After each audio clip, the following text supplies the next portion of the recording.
And so I'm really happy she's here. So give her a lot of love. I want that rock concert with your favorite rapper, your favorite DJ, and the ecstasy just kicked in. And now because the second set we add another drugs, the speed and the ketamine as well. Okay, yeah. I like that most people like yeah. Especially England, yeah. Yeah, England knows exactly what I'm talking about. Holy shit, I've been to England. What you put in your nose? Oh my God, England. Yeah. So I'll call her name, and then we give me the love. Ladies and gentlemen, give it up for the first storyteller of the second half. Give it up for Esra.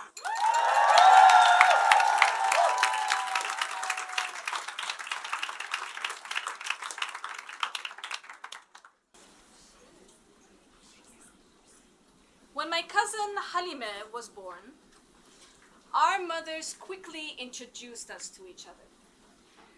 They put us in the same crib. I was 6 months old at the time. And full pride, they looked at each other, and then they looked at us, and they predicted a lovely future for us two. You know, supporting each other, growing up together. Moments later, I was bleeding heavily from my face because Halime managed to scratch my cheek with her recently developed fingernail. Let's just say that she was very excited to meet me. And I clearly remember our first conversations because as soon as Halime could make full sentences, she started to express her weakness for the opposite sex to me. And this was kindergarten, I'm not kidding. Every month, she would fall in love with another kid at school. 1 month it would be, oh, I am in love with Hans. And then the next month it will be, I'm really in love with Yusuf. And the next month it would be Peter. Or it would be Ahmed. She didn't discriminate between cultures. She liked any boy. And I loved listening to her stories, and I loved visiting her. Because I lived in this neighborhood next to Wester Park in Amsterdam, in this street where only seniors were living. And as a kid, that was a bit boring. And she lived in the suburbs of Haarlem, in this gigantic complex filled with thousands of Turks. Thousands of them. All of them mostly from the same region. And it was like this self-sustaining community. And their currency was food. Like, there was lots of food exchange, kebab, lahmacun, baklava, massive weddings on the parking lot. Much to irritation for Dutch people. And we had this game, for instance, the food game. We would just knock on a random door and we would say, for instance, we would say, is your daughter at home? And the mother would open the door and she would say, no, but do you want some food? Because you look skinny. You look skinny, come, you need some food. And we would eat. And then we would just go to the next door and be like, is your daughter at home? We want to play. And then the mother would look at us and she would say, no, but do you want some food? I have lots of food at home. So Halime would do this quite a lot. And we were slowly getting a bit older. We were like 7, 8. And she was getting lots of curves. I think when she was 8, she started to get boobs and thighs. I still looked like a boy. And our conversations turned from her infatuation for boys to weddings. She would go on and on about fantasizing about her wedding and the type of dress she would wear. I mean, would she go for like classical white, or would she dare to do like ivory? And what would I wear? That was like a very important question. What would I wear? Would I wear a long dress, a short dress, a pink dress, a black dress? What was I going to wear? And wasn't really thinking about my wedding at the age of 8. I was really more concerned about my university degree and if I would get a PhD or not. I was like researching this at the library. I was that kind of kid. I was really focused on school. And she would force me to think about my own wedding. I would be like, fine, I will wear this, that. And then I will get a divorce and be a liberated woman. So because I was so focused on school that in the year of 2000, I was in my last year of primary school. In the year of 2000, my parents gave me an amazing gift. My first mobile phone. First mobile phone was amazing. It meant that I could call anyone, anytime I wanted, without my parents knowing it.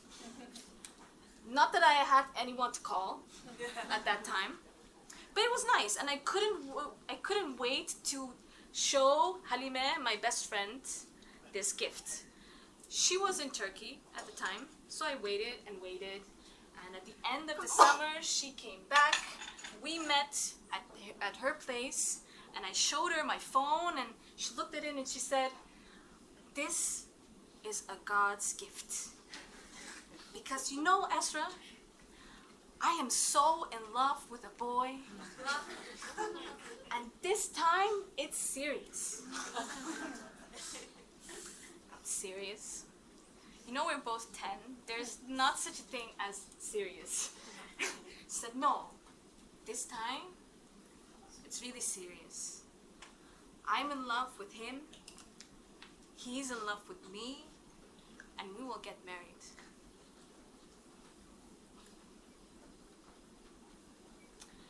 "How old is he?"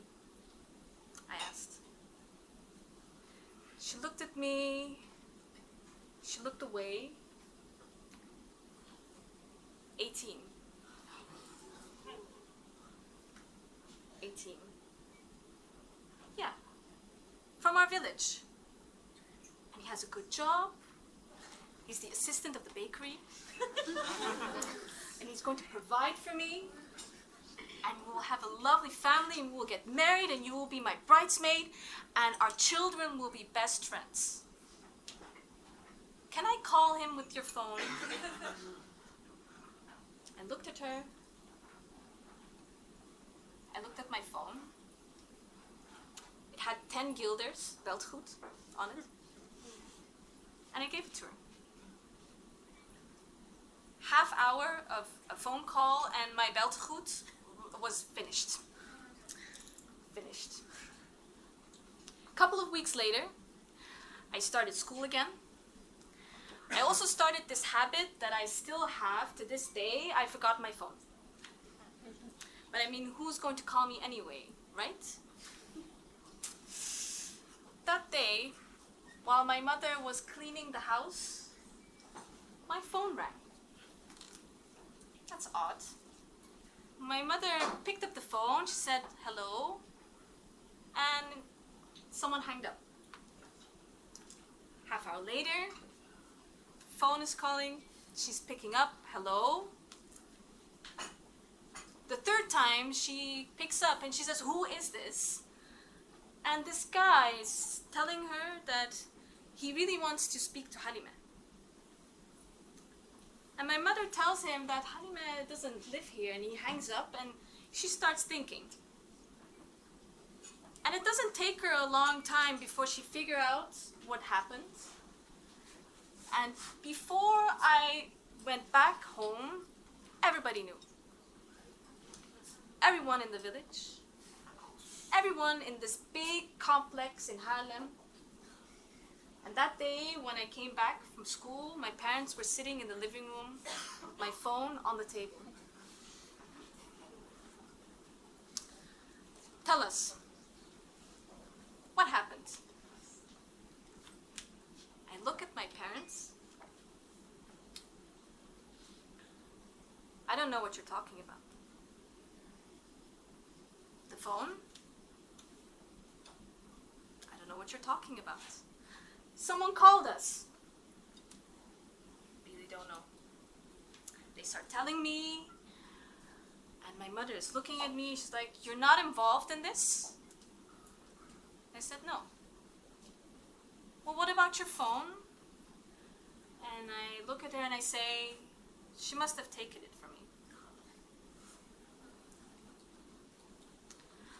I later found out that this kid in this village was beaten heavily, hospitalized. And my cousin had the same treatment. For months after, she had house arrest, and the curves that she was developing at that time all disappeared, and she turned into this hollow version of herself.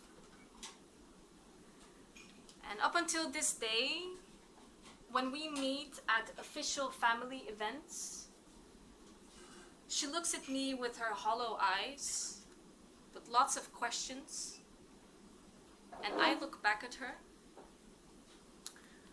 She married quite young. I don't know what kind of wedding dress she was wearing. I don't know who her bridesmaids were. And her 5-year-old daughter doesn't know me. And every time I look at my own eyes in the mirror, and I look very close, I see a faint scar of that tiny fingernail. And it's the only evidence I have that I let her down.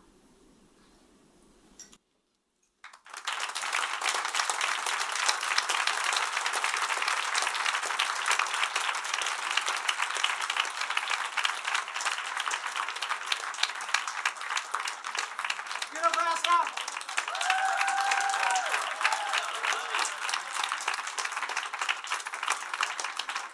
It's a beautiful, beautiful, beautiful story. For the ones